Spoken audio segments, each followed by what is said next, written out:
adab orang mufti apa? Dia sabar. Kalau yang nanya loading, kan ada orang yang nanya loading. Ya, maka seorang mufti harus berbahasa yang ringan. Di sini banyak, silakan Bapak baca aja nanti tentang kriteria orang mufti, bahwa dia harus punya perangkat-perangkat keilmuan, mengerti Alkitab, Sunnah, dan semua dalil. Dalil itu banyak. Nanti dibahas di bab al-bid'ah, bab bid'ah. Bukan hanya Quran dan Sunnah, bukan hanya ijma' dan maslahat. Kira-kira nih Pak, BPJS pernah ditolak orang nggak dulu? Sekarang pada seneng nggak? Yang nolak aja make. Ada ustadz yang mengharamkan OVO dan GoPay, ya, mengharamkan bank, tapi dia masuk ke tol pakai kartu. Kartunya punya Mandiri, punya BCA, punya BNI, benar nggak? Ya, berarti dia pakai hal yang diharamkan selama ini. Dan yang paling lucu, ketika dia bekerja, dia mengajar, setelah dia mengajar dan bekerja, dia dapat gaji. Gajinya dari bank bukan? Duitnya. Transfer kah? Atau tunai kah? Sama. Konyol nggak tuh? Inilah kekonyolan fatwa mereka yang mengharamkan bank. Loh, Ustadz komen boleh-bolehin bank? Ya kita tanya balik, emang dalilnya mana yang mengharamkan bank? Ya, mana? Coba satu aja dalil yang mengharamkan bank di Quran. Ketemu nggak? Kasih sini. Ditunjukin. Ahallallahul bai'a wa harramar riba. Allah halalkan bai, transaksi, dan haramkan riba. Itu yang diharamkan riba, bukan bank. Berarti dia salah paham. Dikira bank itu pasti riba. Dikira ayat itu berbicara bank. Dia lupa bahwa ketika saya mengatakan riba, di situ adalah bank. Itu namanya penafsiran atau ijtihad. Bisa salah nggak? Bisa salah nggak? Bisa. Bahkan wajib salah, Pak. Saya udah cerita sebelumnya bahwa ulama-ulama Darul Ifta di Mesir tahun 82-83 mengharamkan bank. Berarti produk bank haram semua, kredit rumah haram, kredit mobil haram, tuh makan haram tuh kalian ya. Gimana Pak? Mau? Bapak jujur aja, pernah ngeredit rumah kan? Ngeredit mobil, motor, tuh yang paling sederhana motor Pak ya. Padahal murah, ada duit tunai, nggak mau. Maunya tetap ngeredit, tuh nggak tahu tuh cara mikirnya gimana tuh. Apa yang masalah ini? Ternyata sebelum tahun 90, Syekh Tontowi dan beberapa syekh-syekh yang lain yang mereka mufti-mufti di Mesir itu membolehkan produk-produk bank. Ramailah di zaman itu. Terjadilah pergolakan. Saya masih ingat di awal tahun 2000-an ya, terjadi perdebatan panjang di Indonesia ketika sosialisasi tentang bank syariah 2003 lah, 2002-2003. Karena bank itu difatwakan haram di Indonesia tahun 2003, Pak. Telat nggak? Ya, coba diingat-ingat nih. Mesir mengharamkan bank 82 atau 83. Kita ambil aja 83, oke? Indonesia baru mengharamkan bank 2003, oke. Apa yang mengejutkan, di tahun 2003 itu, Mesir sudah merevisi fatwanya. Kira-kira gimana Pak? Apa yang direvisi? Yang tadinya bank, baik konvensional ataupun syariah, sama mereka. Yang tadinya dianggap haram, sama dengan riba, itu dibatalkan. Bahwa bank bukanlah riba. Mengagetkan nggak Pak? Gimana? Ayo gimana? Cara memahami ini. Berarti fatwa bisa berubah? Iya. Kenapa fatwa bisa berubah? Jika ijtihadnya berubah. Kenapa ijtihad bisa berubah? Jika perangkatnya, lalu kondisinya, kondisi sosialnya, persoalannya berubah. Namanya mungkin bisa sama-sama. Dalilnya mungkin bertambah. Berubah semua. Ternyata dulu pakai hadis dhaif mengharamkan bank. Kullu qardin, ya. Semua pinjaman, ya, yang kemudian mendatangkan manfaat, fahuwa riba. Ya. Semua transaksi pinjam meminjam yang menghasilkan tambahan adalah riba.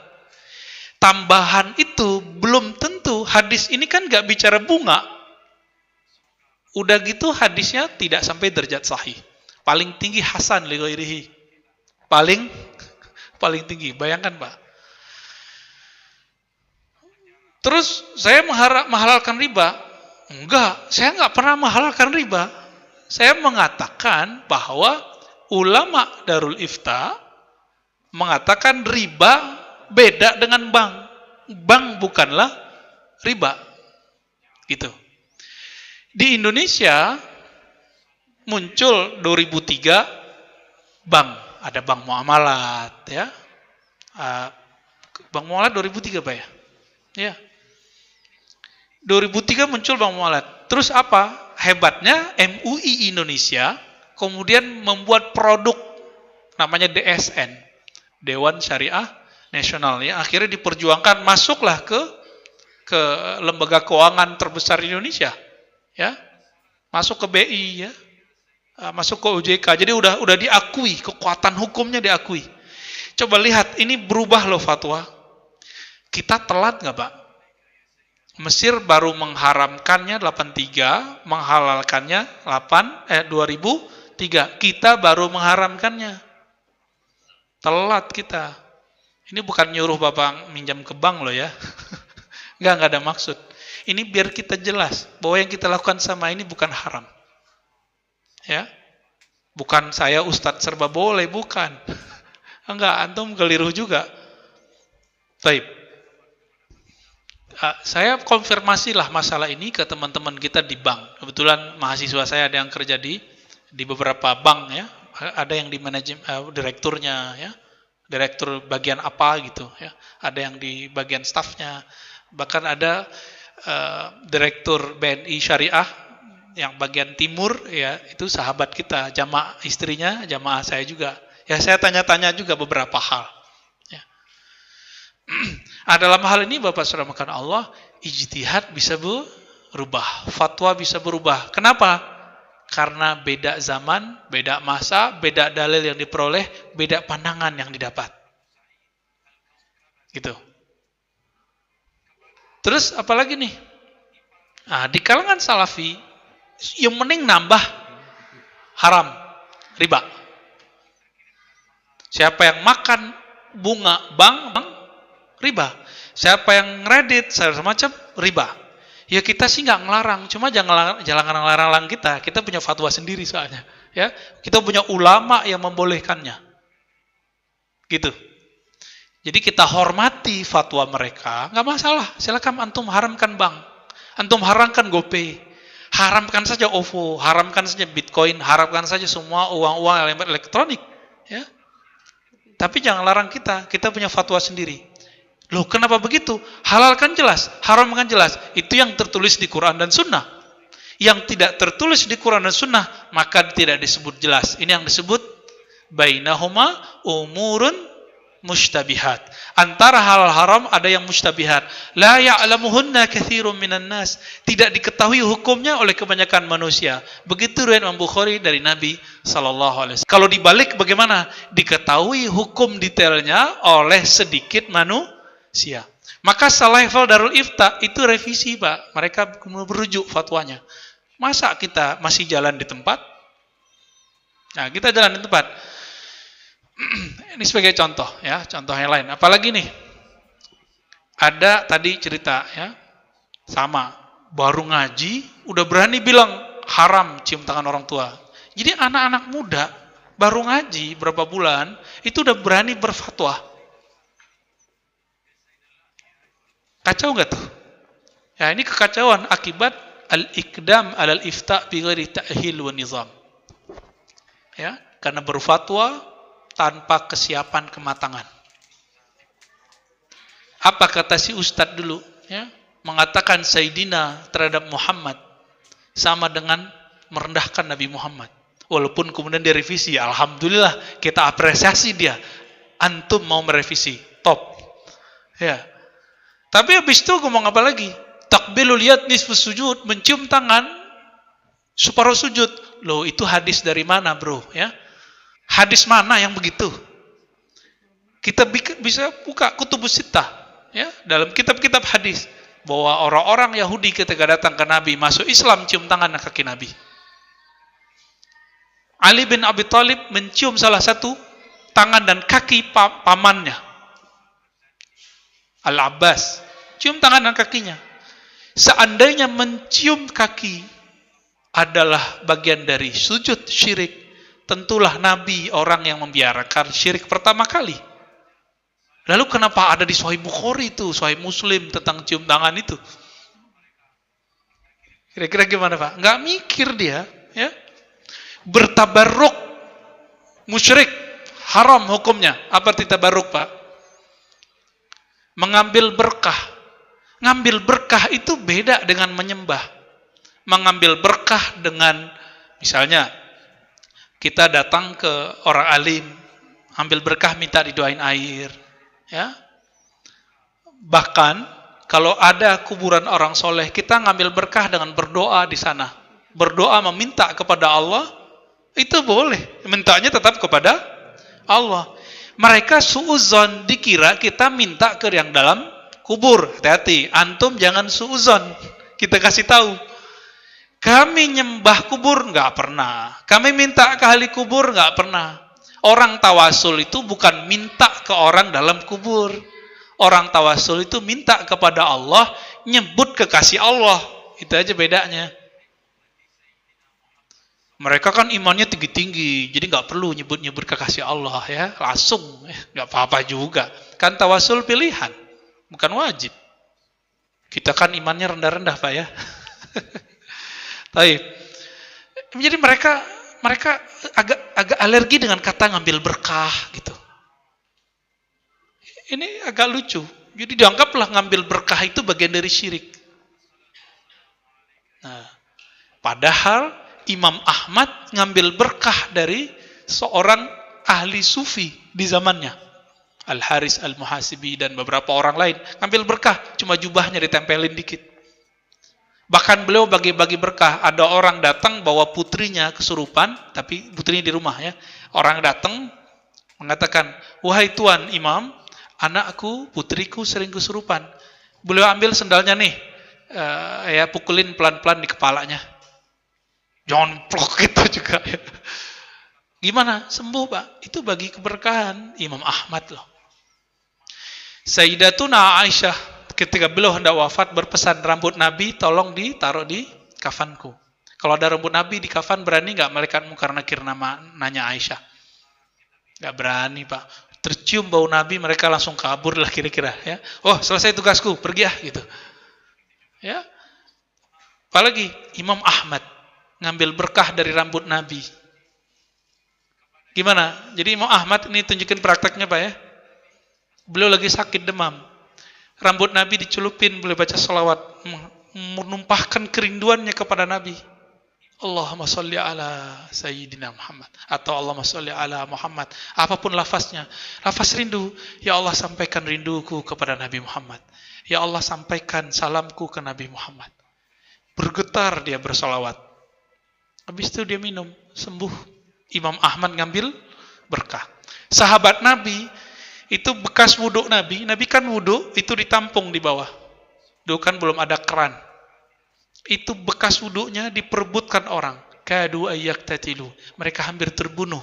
Begitu bahasa lebaynya dalam riwayat Imam Bukhari.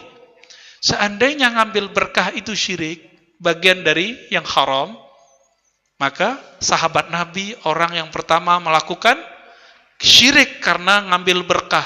Nabi orang pertama yang mengajarkan kesyirikan karena membiarkan itu. Ditanggapin sama mereka, Pak. Apa tanggapannya? Itu kan khusus buat Nabi. Serius khusus buat Nabi? Hah? Emang begitu dalilnya? Enggak kok. Seorang sahabat ditemui oleh seorang tabi'in. Apa kata tabi'in ini? Wahai sahabat Rasulullah, mana mata yang dengan matamu engkau memandang Rasulullah? Lalu dikatakan, nih mataku, minta izin, tolong aku ingin ngambil berkah mencium mata itu. Dicium pak matanya. Bukan hombreng itu, bukan. Ya, ada sahabat yang diludahi mulutnya, sahabat yang makan darahnya Nabi. Apa kata murid-muridnya tabi'in? Wahai sahabat yang pernah diludahi Nabi, ya, yang pernah makan sesuatu dari tubuh aku, mencium air lidahmu atau engkau ludahi saya. Ada itu, ya. Ngambil berkah nggak? Ngambil berkah. Cuma air ludah saya nggak seberkah itu, Pak, ya. Nggak usah ngambil dari saya lah, ya. Belum nyampe makomnya. Ya. Paling bau jengkol sama pete, ya. Taib. Jadi Bapak Saudara makan Allah, ikhwan akhwat fillah, yang mereka tuduhkan syirik kepada mereka dalam fatwa-fatwa mereka itu tidak terbukti pada kita. Kita nggak seperti itu. Nah, ini yang perlu kita garis bawahi. Jadi kami menghimbau, ya, kepada teman-teman, ya, jangan buru-buru fatwa. Fatwa itu haknya ulama. Begitu juga ikhwan salafi. Kalau emang kita beda, saling menghormati aja, bisa nggak? Ternyata emang mereka nggak mau. Di salah satu masjid di Bintaro, itu dibuat MOU, Pak. Ente silakan ngajar di sini, tapi jangan bahas bab bid'ah, ya. Mereka bilang, oh nggak bisa, ini memang kajian kami. Ya salam. Kita nggak bisa paksakan juga. Akhirnya, teman-teman kita di sana, stop kajian teman-teman salafi. Karena definisi bid'ahnya sudah beda. Nah, maka kita masuk ke bab terakhir. Bab terakhir, ya. Bab kelima, di malam ini maksudnya. Apa persoalan salafi? Kata Syekh Ali Jum'ah, hafizahullah, ittisa'u mafhumil bid'ati mimma yatarattabu alaihi tabdi'u aghlabil muslimin. Nah, ini bahaya ini. Memperluas makna bid'ah yang berakibat kepada menyalahkan atau membid'ahkan mayoritas orang Islam. Mereka itu sampai hari ini nggak percaya, Pak, bahwa mayoritas umat Islam itu adalah berakidah Asy'ari, bermazhab. Mereka nggak percaya. Padahal jelas sudah, ya. Kita tanya jawabnya jam berapa, Pak? Belum, ya? Belum. Nah, apa kata beliau? Faya'udduna sulukal muslimin fi 'adatihim wa 'adatihim minal bid'ah wa dhalalat. Akibatnya, karena mereka memperluas makna bid'ah, maka tradisi orang Islam kebanyakan itu mereka masukkan ke bab sesat, menyesatkan, bid'ah, dhalalah. Contoh, ini kita mau dekat Isra Mi'raj. Peringatan Isra Mi'raj itu dianggap bid'ah. Alasannya sederhana, Nabi kan gak pernah Isra Mi'raj. Loh, Nabi yang Mi'rajnya, Nabi yang Isra-nya, jadi gak perlu hafal-hafal begitu. Isra Mi'raj ngapain kita? Joget-joget? Enggak kan? Kita Isra Mi'raj ngapain? Mempelajari hadis-hadis mengenai Mi'raj. Itu cerita Mi'raj indah banget, Pak. Saya kalau cerita Mi'raj tuh 2 jam tuh kadang gak habis. Ya, tahu-tahu udah selesai aja. Orang-orang kayak gak lupa, ya, bahwa dia tadinya nggak nafas. Kalau diceritain masalah Mi'raj. Salah satu hobi kita dari dulu cerita kelahiran Nabi, cerita hijrah Nabi, cerita Isra Mi'raj Nabi. Itu seneng, dan peperangan-peperangan yang Nabi pernah lakukan sallallahu alaihi wasallam. Ya. Karena mereka mengatakan memperingati Maulid. Nah, ini mohon maaf, ya. Ini masjid ini mungkin dianggap liberal nanti nih, ya. Cuma karena saya bulan lalu mengatakan ulama Mesir membolehkan mengucapkan selamat Natal. Gimana, Pak? Kenapa? Karena ulama Mesir tidak menganggap itu bagian dari akidah. Sedangkan Salafi, ini hati-hati, Pak. Salafi menganggap itu bagian dari akidah. Enggak apa-apa. Sekarang kita tanya, antum mengikuti ini bab akidah atau bab muamalat? Kalau itu bab akidah, haram memang. Tapi ulama Darul Ifta, ulama Al-Azhar, Syekhul Azhar ditanya, Syekh Ahmad Thayyib, Ya, banyak mahasiswa Al-Azhar, mohon maaf, kok nggak setia dengan alma maternya, dengan guru-gurunya di sana. Ditanya, wahai Tuan Guru, Tuan Syekh, apa pandanganmu mengenai orang yang bersikeras memfatwakan haram, bid'ah, syirik, mengatakan selamat Natal? Dianggap liberal apa segala macam. Ini kan lucu, di Indonesia langsung dicap liberal, Pak.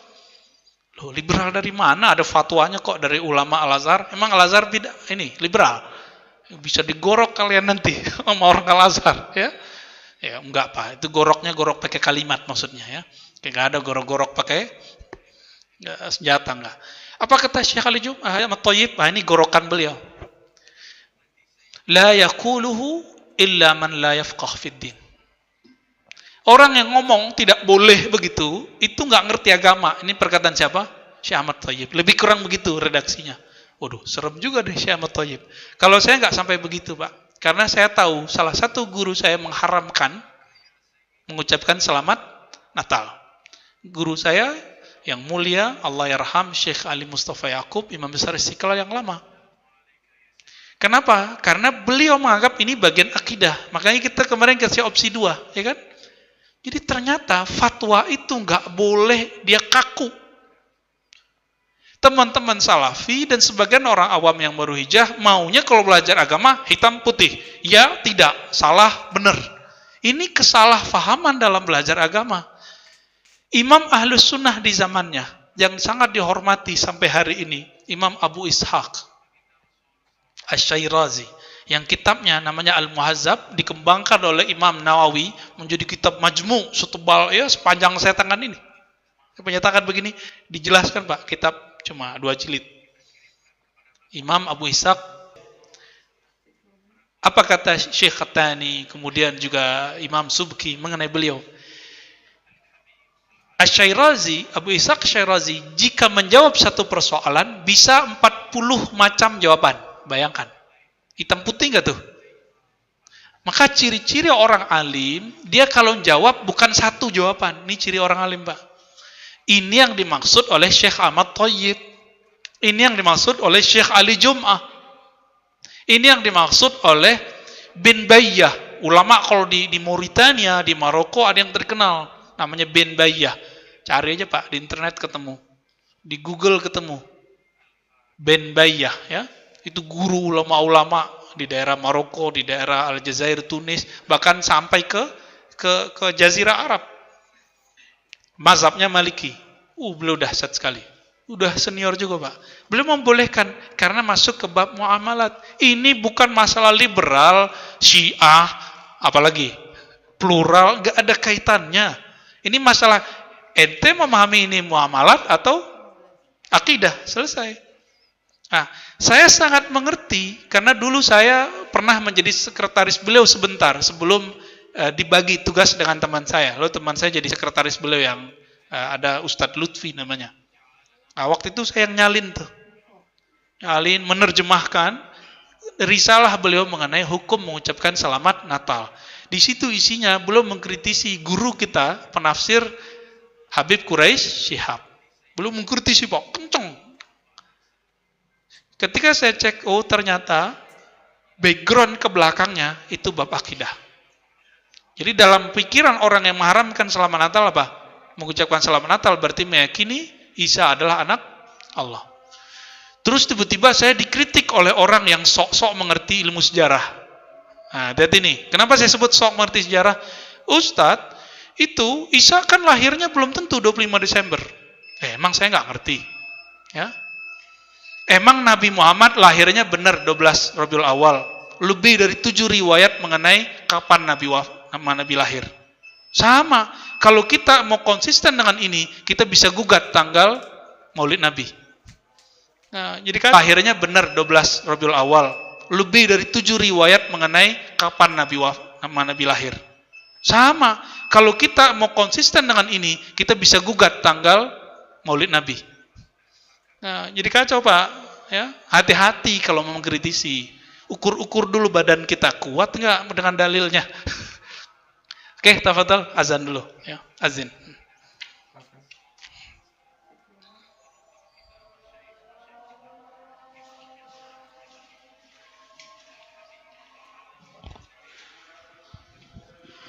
الله أكبر الله أكبر الله أكبر الله أكبر أشهد أن لا إله إلا الله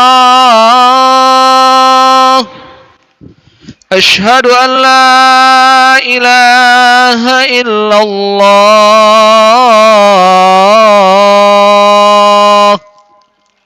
أشهد أن محمد رسول الله أشهد أن محمد رسول الله حي على الصلاة حي على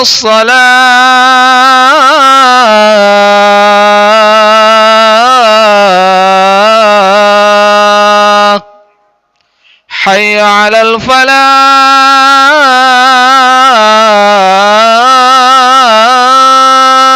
الفلاح حي على الفلاح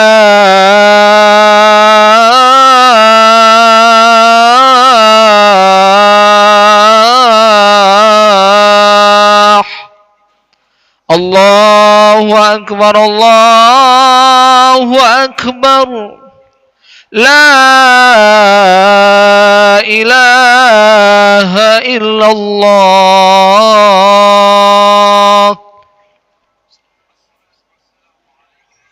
رضيت بالله وبالإسلام دينا سيدنا محمد.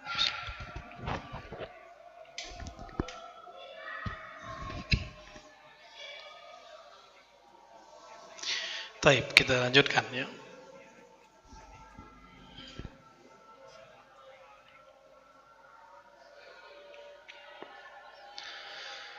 Sebelum tanya jawab, kita tambahkan karena persoalan bid'ah ini bukan persoalan sederhana. Jadi apa yang disebut bid'ah oleh mereka?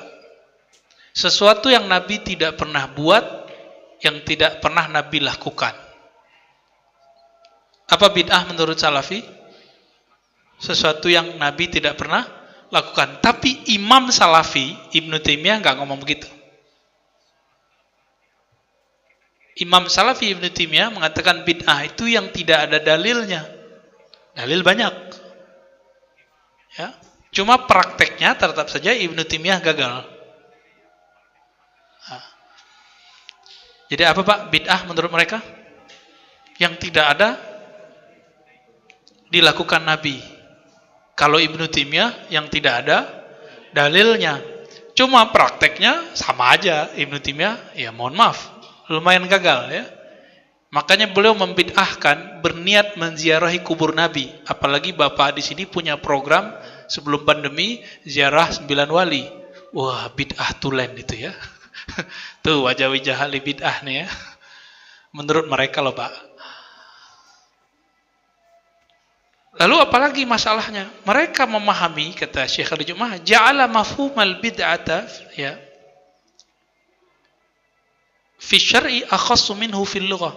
Faja'al al-bid'ah yal mazmum faqat. Jadi bid'ah itu bagi mereka enggak boleh dibagi-bagi. Kenapa? Karena hadisnya kullu bid'atin tolak, semua yang bid'ah sesat. Itu kan kalam Nabi dalam satu riwayat. Mereka tidak mempertimbangkan pemahaman Umar yang mengatakan ni'matil bid'atu hadhihi, senikmat-nikmat bid'ah adalah membuat yang baru ini. Apa yang baru? Tarawih berjamaah padahal Nabi enggak pernah buat. 20 rakaat lagi.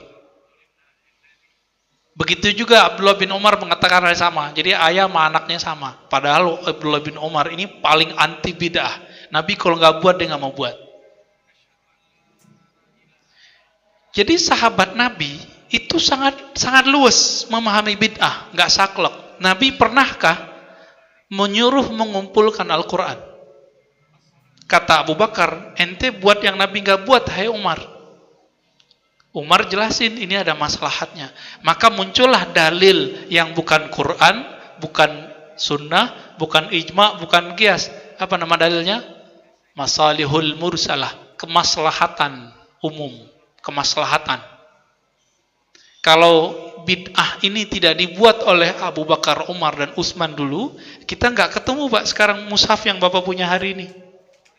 Kita bersyukur, syukran ya Utsman ala bid'atika. Terima kasih wahai Utsman, ente sudah melakukan bid'ah yang bermanfaat. Maka bagi kita bid'ah itu bukan satu macam. Jadi saya dituduh Pak, apa tuduhan mereka? Ar-Razi menuduh Umar dan Utsman pelaku bid'ah. Oh iya, kalau memang dia, tapi bid'ah hasanah. Dalam tradisi kita, dalam ilmu Ahlus Sunnah dan mazhab yang 4, ada yang disebut bid'ah yang hasanah. Kalau bagi mereka, semua bid'ah sayyi'ah, dolalah. Loh, ente punya dalil enggak? Punya. Itu kalamnya Umar. Lalu hadisnya Nabi. Apa kata Nabi? Man sanna sunnatan hasanatan. Siapa yang membuat sunnah yang baru. Hadisnya agak panjang itu. Lalu ada kalimat sunnah sayyi'ah. Kata sunnah sendiri ada baik, ada buruk. Oh, itu maknanya ABCD. Itu namanya asbabul wurud. Suatu hukum tidak terbatas kepada asbabul wurudnya. Dia bisa global. Sama dengan kullu bid'atin dolalah itu. Kalau kita konsisten nih, oh riwayat kamu itu nggak berkaitan dengan ini. Kita balas lagi, kullu bid'atin dolalah, itu konteksnya juga khusus. Nggak bisa juga mereka terima Pak. Nah, ini yang kemudian membuat jadi rame. Ya. Jadi bagi mereka bid'ah itu hanya satu statusnya, dolalah. Maka bapak-bapak ini pelaku maulid, baca Ratibul Hadad, bid'ah yasinan, bapak ini orang sesat. Gimana Pak? Logikanya kayak tadi. Terus kita mau diem? Enggak boleh diem, kita harus jawab. Bukan kita ngelawan, kita harus jawab. Kita harus jelaskan jika mereka emang pengen tahu, benarkah ini bid'ah. Ya. Nah, oleh karena itu, ulama kita bahkan ada yang lebih dahsyat lagi ya. Izzuddin bin Abdissalam, Imam Nawawi sepakat membagi bid'ah itu 5. Kalau tadi 2 doang, sekarang 5. 2 itu nilainya baik, buruk, positif, negatif. Sedangkan 5 itu hukumnya. Bid'ah ternyata ada bid'ah wajib, Pak. Ternyata Quran itu wajib, itu bid'ahnya, mushafnya. Sekolah, Nabi pernah sekolah nggak? Sahabat pernah sekolah nggak? Wajib Pak sekarang. Ya. Banyak lagi yang wajib nih. Kita sekarang kalau nggak punya KTP, nggak punya BPJS, kita nggak bisa ngapa-ngapain nanti Pak. Ya. Dihalangi, jadi secara administrasi nggak bisa ngapa-ngapain. Maslahat kita tertutup. Maka secara fatwa, ulama kita mewajibkan. Boleh-boleh aja, itu sah-sah aja. Dulu orang nikah perlu pakai KTP nggak Pak? Masang kong kita dulu. Ya, njit kita dulu perlu nggak mereka pakai KTP? Daftar KUA. Tapi ribet, kumpulin uaknya lah, uak kesini lah, aduh rempong dulu. Jadi dulu tradisi itu mengikat. Kalau sekarang mengikat ada administrasi. Jadi bapak kalau nikahin anak jangan berat-berat adatnya, karena administrasinya udah berat Pak. Ya, mudahin aja, biar cepet tuh yang jomblo-jomblo pada ganti status. Kasihan mereka itu ya. Ulama-ulama kita membagi bid'ah ada wajib, ada bid'ah sunnah, mustahab maksudnya. Kan mereka mengharamkan menyerupai Nasrani. Maulidan itu menyerupai Nasrani. Loh, dari mana Pak Maulidan menyerupai Nasrani? Merayakan ulang tahun sama dengan menyerupai Nasrani. Gawat nggak kalau ini difatwakan? Kalau kita fatwakan merayakan ulang tahun, merayakan maulid adalah tasyabbuh bin Nasara, menyerupai orang-orang Nasrani, berarti kafir nggak? Tuh, kan repot Pak nanti. Jadi mereka nggak mikir jauh-jauh nih masalah ini. Padahal masalah maulid kontennya isinya apa? Merayakan ulang tahun kontennya ngapain? Jika isinya haram baru hukumnya haram, bukan masalah nama.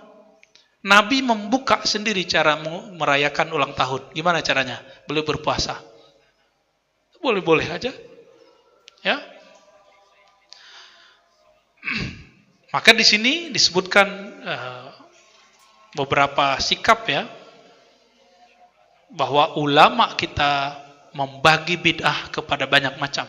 Nah, Imam Syafi'i, Imam Salaf, giliran kayak gini Salaf gak laku sama mereka, Pak. Salaf mereka itu bukan Imam Salaf, tapi imam belakangan. Imam Syafi'i diriwayatkan dari Ibnu Asakir dan Al-Baihaqi, riwayatnya sahih. Apa kata beliau? Segala sesuatu yang tidak menyalahi kitab dan sunnah, asar dan ijma', falaysa bimuhdatsatin. Di riwayat kedua, falaysa bi bid'atin dalalah. Terjemahannya sama. Segala suatu amalan yang tidak bertentangan dengan Quran, sunnah, asar dan ijma'. Asar ini riwayat dari para sahabat, para ulama terdahulu, lalu ijma'. Maka bukanlah bid'ah. Siapa yang ngomong? Imam Syafi'i. Riwayatnya sampai 2 riwayat ini. Al-Baihaqi, Ibnu Asakir. Nah, ini yang saya tahu baru 2. Sepertinya lebih dari 2. Yang kita tahu sanadnya ada 2. Imam Salaf bukan Imam Syafi'i ini. Berarti ulama salaf tidak memahami kullu, kata semua yang bid'ah itu sesat, tidak dipahami oleh mereka semua bid'ah. Siapa yang paling mengerti perkataan Nabi? Ulama salaf dulu atau kita sekarang? Dulu. Ada nggak disebutkan di sini? Sebelum tanya jawab, apa yang paling unik dan saya bahagia di situ, Pak? Kenapa? Ibnu Taimiyah rahmatullah alaih dalam kitab Iqtida' Shiratal Mustaqim dan berbagai fatwanya tetap membagi bid'ah. Apa pembagiannya? Jika kita membagi bid'ah menjadi hasanah, baik, sayyi'ah, buruk, ya, atau bid'ah yang boleh, bid'ah yang tidak boleh, Ibnu Taimiyah membagi bid'ah menjadi bid'ah lughawiyah. Yang kedua bid'ah syar'iyyah. Tetap dibagi bid'ah sama Ibnu Taimiyah. Jika pembagian bid'ah itu artinya menentang Rasulullah seperti yang diklaim oleh mereka, kan mereka mengatakan ente merasa lebih pintar dari Nabi. Nabi nggak pernah bagi bid'ah. Nabi mengatakan semua bid'ah sesat. Ente bilang bid'ah terbagi. Ente lebih pintar dari Nabi. Jadi logika mereka selalu begitu.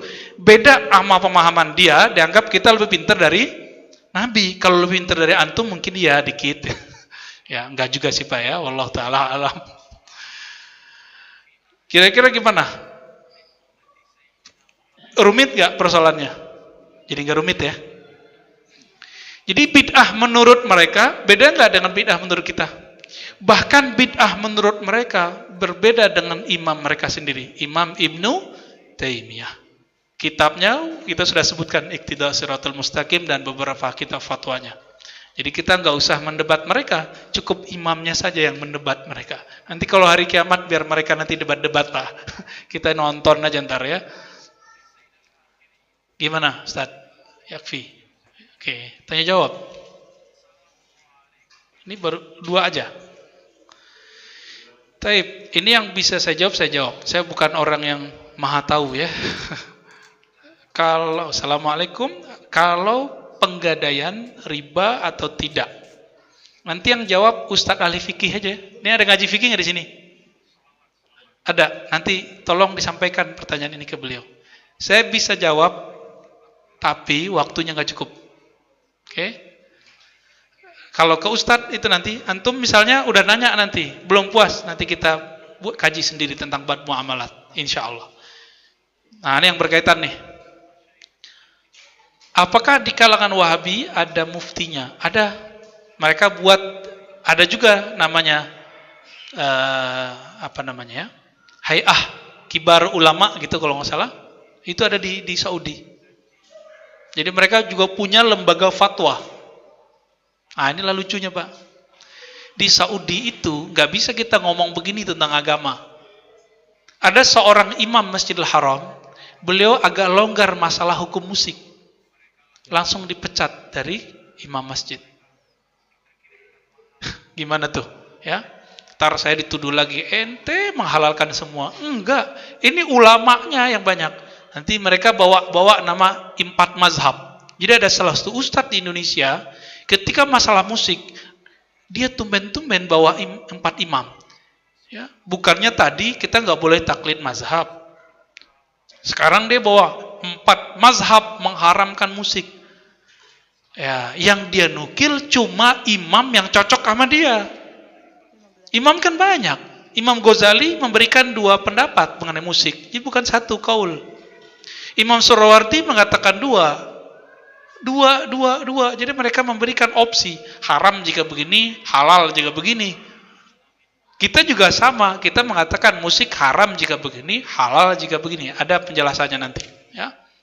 Jadi mereka punya muftinya. Tapi muftinya ada yang resmi, ada yang nggak resmi. Kayak Syekh Albani itu nggak resmi. Salah satu fatwa Syekh Albani apa? Haram sholat di masjid yang ada kuburnya. Maka dia nggak mau lagi sholat di Masjid Nabawi, Pak. Bahkan memfatwakan keluarkan kubur Nabi dari masjid. Itu sebabnya Syekh Albani nggak lama di Madinah, 3 tahun doang. Ulama Wahabinya sendiri nggak sepakat Pak sama Albani. Ya, apalagi fatwa Syekh Albani. Membid'ahkan sholat tarawih lebih dari 11 rakaat. Di sini berapa tarawihnya? Masih? Wah, mantap. Ya, terusin Pak itu. Kapan lagi kita bertahan kan?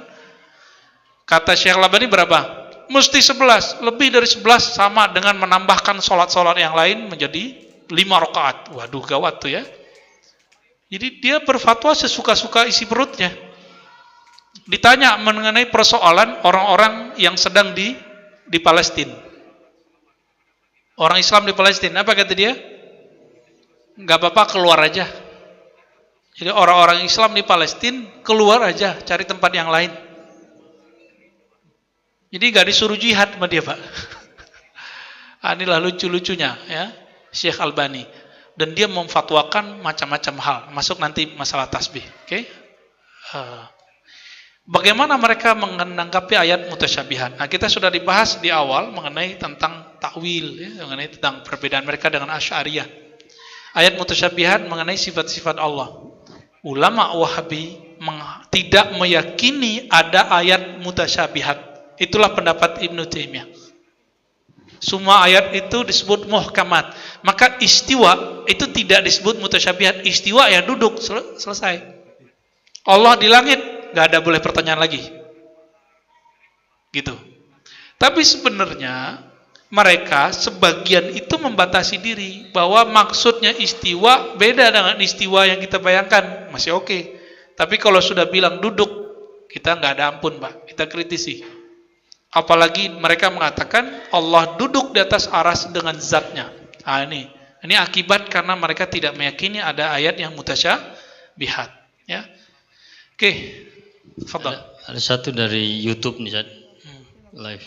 Assalamualaikum Buya, mohon dijelaskan asbabul wurud kullu bid'atin dolalah yang menjadikan kekhususan makna hadis ini. Itu Nabi sedang berkhutbah. Ketika Nabi berkhutbah, Nabi mengatakan sebuah kalam, ya. Khairul hadi hadi Muhammad. Ya. Sebaik hidayah adalah hidayah Muhammad. Ya. Sebaik-baik kalam adalah kalamullah. Ya. Iyyakum muhdatsatil umur. Jauh-jauhlah kamu dari perkara yang baru. Wa kullu muhdatsatin bid'ah sampai akhir hadis. Ya. Lalu setelah itu Nabi ganti topik. Udah nggak ada kaitannya. Jadi hadis itu ada topiknya, 3 topik. Pertama tentang menyatakan hidayah, kalam. Yang kedua mengenai bid'ah. Yang ketiga persoalan lain, masuk ke bab muamalat.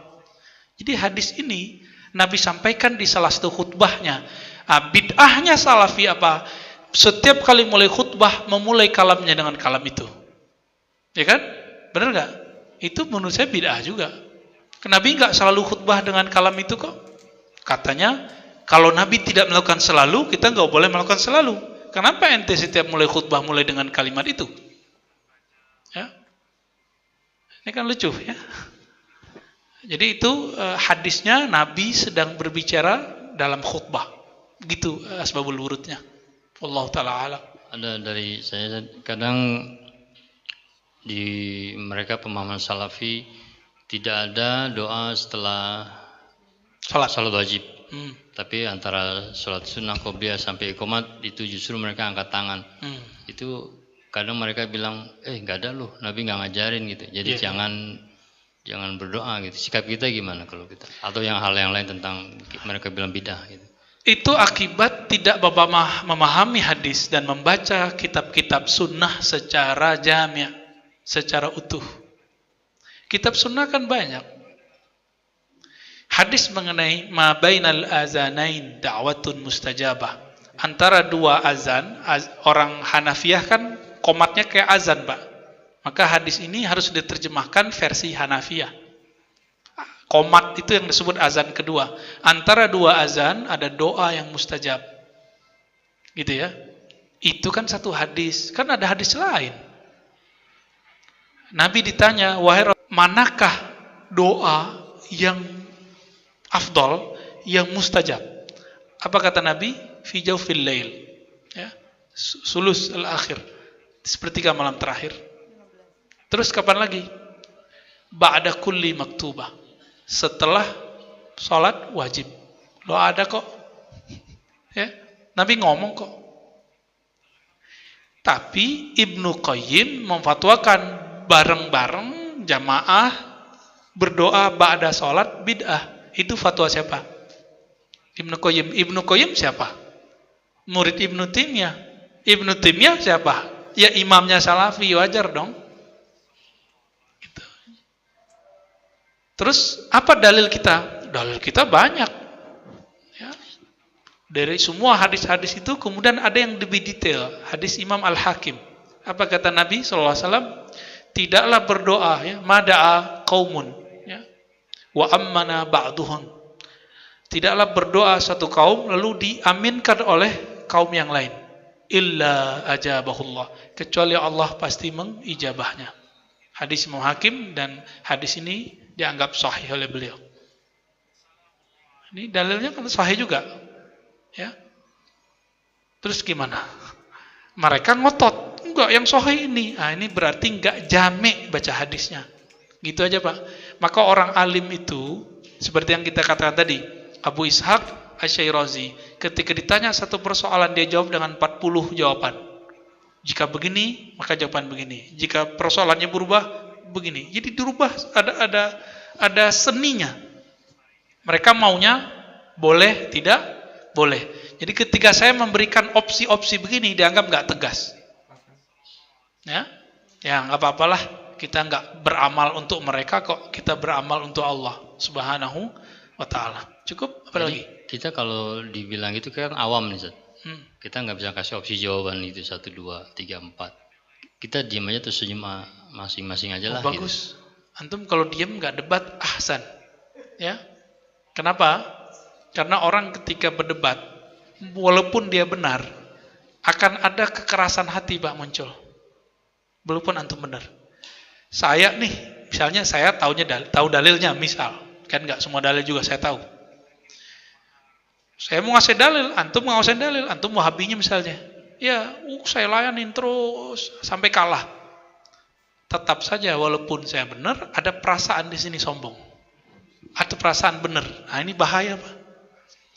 Maka jidal yang diperbolehkan, jidal yang ingin mempertahankan kebenaran. Supaya yang lain tidak terbawa, bukan ingin merasa benar.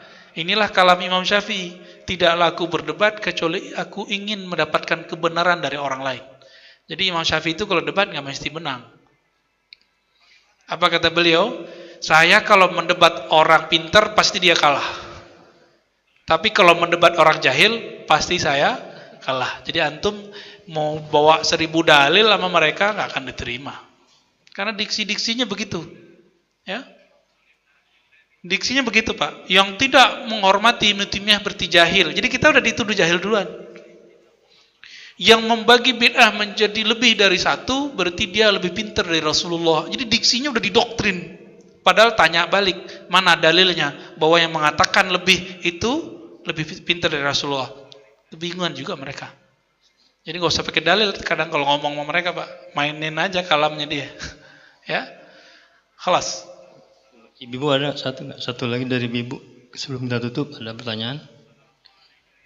Oh nggak ada Ustaz. Udah ya. Iya. Nah, kalau disimpulkan ada dua hal. Pertama tentang fatwa. Jadi fatwa itu tidak boleh sembarangan. Dia ada perangkat-perangkatnya. Maka haram seseorang berfatwa jika tidak menguasai perangkat-perangkatnya itu. Perangkatnya ini yang disebut keilmuan. Dan yang kedua, hati-hati ketika bahas bid'ah. Nah, Salafi, seperti yang ditulis oleh Syekh Ali Jum'ah, sangat menggampangkan fatwa, sampai orang-orang yang baru ngaji Salafi pun sudah mulai berfatwa, bahkan nyalahin kita yang sudah lama ngaji, dan kita sampai sekarang nggak berani berfatwa. Ya, mereka berani fatwa. Apalagi dalam persoalan bid'ah, anak-anak yang baru ngaji pun di kalangan mereka berani mengatakan Kiai anu bid'ah, ya, Kiai anu sesat. Nah, ini musibah, maka disebut oleh beliau di depannya fauda, ya. Ini musibah besar yang harus kita tangani, dan kita berdoa kepada Allah semoga kita, keluarga, anak-anak kita terjaga dari musibah ini. Musibah sempitnya pemahaman. Na'udzubillah min dzalik wa nasallallahu al-'afwa wal 'afiyah fid din dunya wal akhirah. Ya Allah, berikan kami keselamatan di dunia dan akhirat. Berikan kelaman hati dalam diri kami. Allahumma rzuqna salamatas sadar. Berikan kami keselamatan hati. Buang dari dalam kalbu kami kebencian. Buang dari kalbu kami perasaan merasa paling benar. Matikan kami ya Rabb dalam husnul khatimah. Rabbana atina fid dunya hasanah wa fil akhirati hasanah wa qina adzabannar. Walhamdulillah rabbil alamin. Assalamualaikum warahmatullahi wabarakatuh.